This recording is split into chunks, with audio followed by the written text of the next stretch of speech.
হাতে পায়ে ব্যান্ডেজে বাঁধা শরীরে যন্ত্রণা, তবুও থেমে থাকেনি বিয়ের জয়গান। এমন অবস্থাতেই হাসপাতালের বিছানায় বসেই সম্পূর্ণ হলো জীবনের সবচেয়ে স্মরণীয় দিন। এক অনন্য বিয়ের আয়োজন। বৃহস্পতিবার রাতে মানিকগঞ্জ শহরের আফরোজা বেগম জেনারেল হাসপাতালে ঘটে এমনই এক বিয়ের ঘটনা।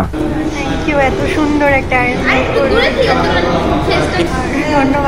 জানা যায় মানিকগঞ্জ শহরের চানমিয়া লেনের বাসিন্দা অরবিন্দ সাহার বড় ছেলে অভিজিৎ সাহার বিয়ের তারিখ আগে থেকেই ঠিক ছিল, কিন্তু নির্ধারিত দিনটির আগেই ঘটে যায় অনাকাঙ্ক্ষিত এক দুর্ঘটনা। ঢাকা থেকে ফেরার পথে ধামরাইয়ে দুর্ঘটনায় মারাত্মক আহত হন বর অভিজিৎ। গুরুতর আহত অবস্থায় তাকে দ্রুত হাসপাতালে ভর্তি করা হয়।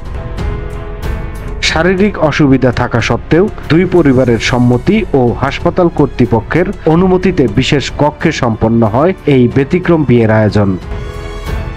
সাধারণ বিয়ের অনুষ্ঠান হলেও আবহ ছিল অন্যরকম। হাসপাতালের বিছানায় বসেই কনে বর পরস্পরের জীবনসঙ্গী হন, হাতে হাত রেখে অঙ্গীকার করেন চিরদিন পাশে থাকার।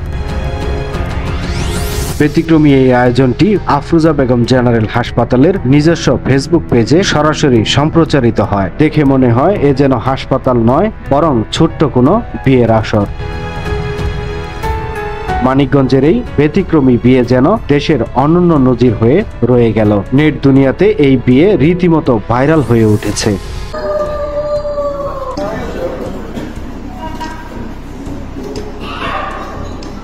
সময়ের কলম, নিউজ ডেস্ক।